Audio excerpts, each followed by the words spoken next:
Hello. Just got back from another weird wet run, and I decided to get this video done while I had some ideas still churning. So welcome to Distance Learning this week. We're going to be talking about arguments of fact. Arguments of fact are what were used in 12 Angry Men. That's what juror number 8 was trying to use, right? Reason and logic to get people to see that his claim that the boy was not guilty, or at least that there was enough to have reasonable doubt, was used or was argued by the use of logic and reason, right? They would bring up a piece of evidence and they would talk about how it supported this idea of reasonable doubt. So moving forward, you're going to be looking at some murder cases, right? These are just cartoons from a book it's actually 5 different books that have like these little mysteries set up and riddles. They're sort of like riddles, and you have to solve them by piecing together different parts of the picture and different parts of the story to determine what actually happened. And these are fun, but they also sort of drive at something that's really important. And it's something that's vanishing in our society today, which is this idea of shared truths. And using evidence-based arguments to make one's point, right? Even as recently as, this week we've got social media influencers who are telling people that, it's okay to lick toilet bowls, you won't get the virus, right? These are the kinds of ideas, right? The earth is flat. Shared truths are what sort of allow democracies to exist and thrive and function.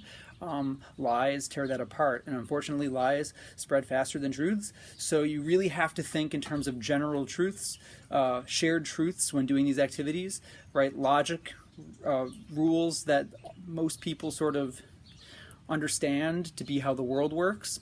These are going to be crucial when doing these exercises. Good luck. The next part of this video is going to walk you through your first case.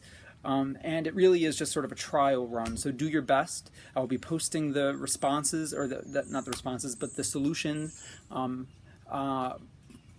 your next class. Okay, all right, take 2. I didn't turn my microphone on last time. So here's the case. Okay, and you're gonna find this this in your case files. You're on the Google Classroom page, detectives. So you can look at this on your own. You don't just have to watch the video. You can zoom in with the picture. But here's the story that goes along with it, which is equally as important for deriving evidence.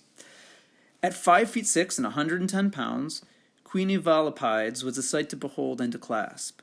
When she tore out of the house after a tiff with her husband, Arthur, she went to the country club where there was a party going on.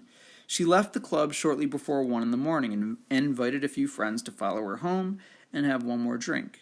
They got to the Volapydes' house about 10 minutes after Queenie, who met them at the door and said, "Something terrible happened.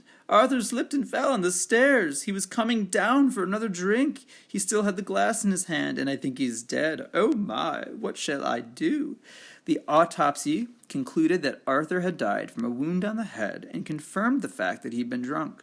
What do you think happened?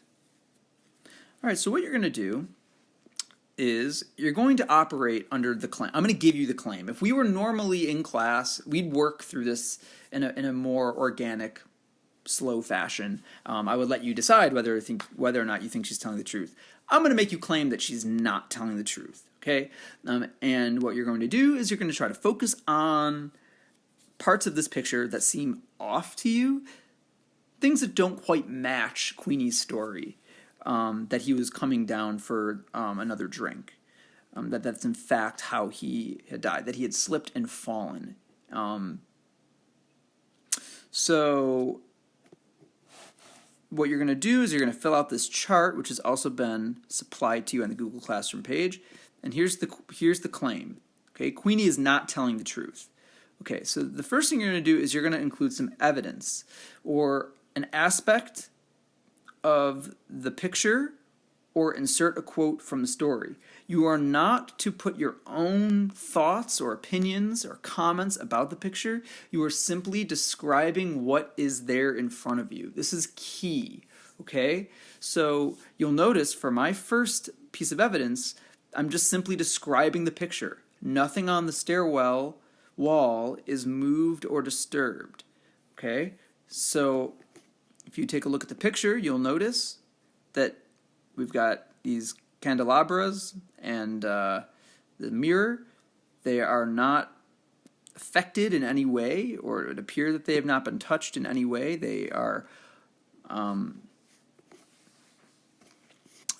very nicely, neatly on the wall.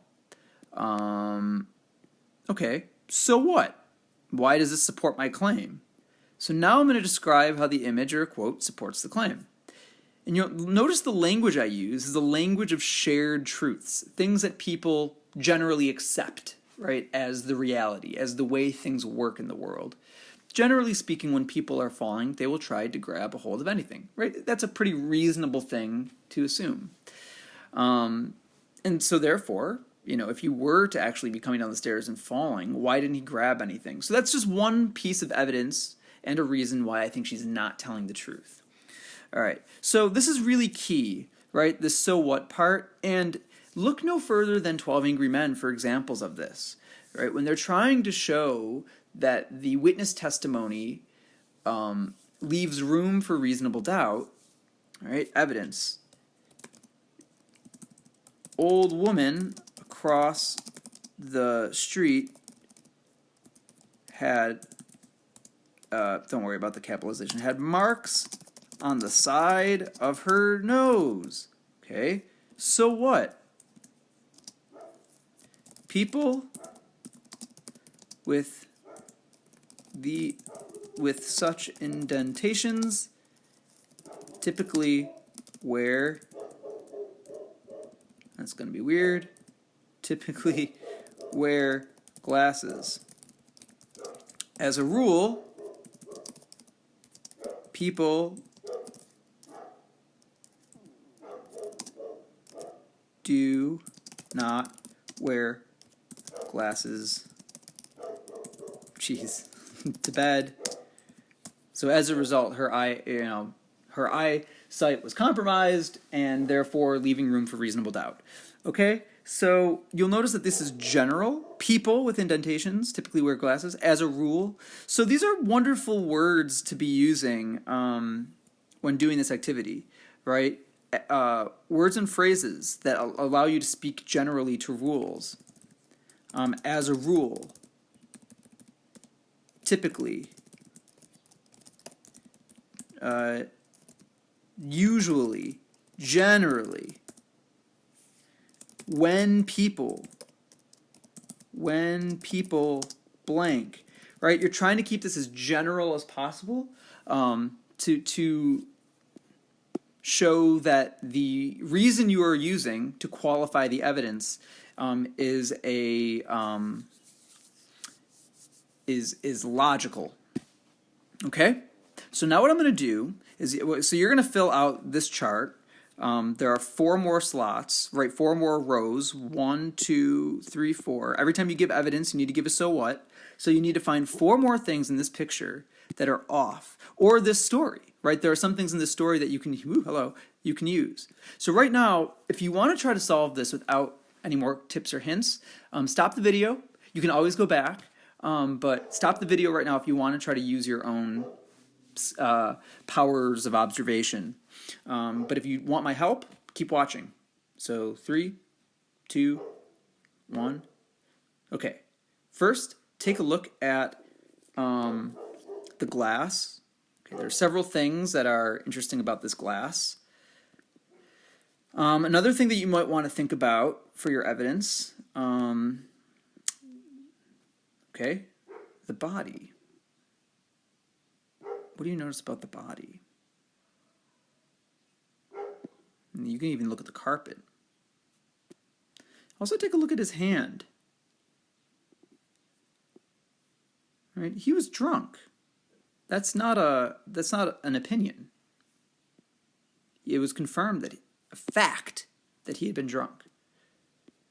So isn't that weird? Then take a look at the railing. Don't worry so much about this. There's a reason why that's there. But that's not going to really support whether or not she's lying. Okay.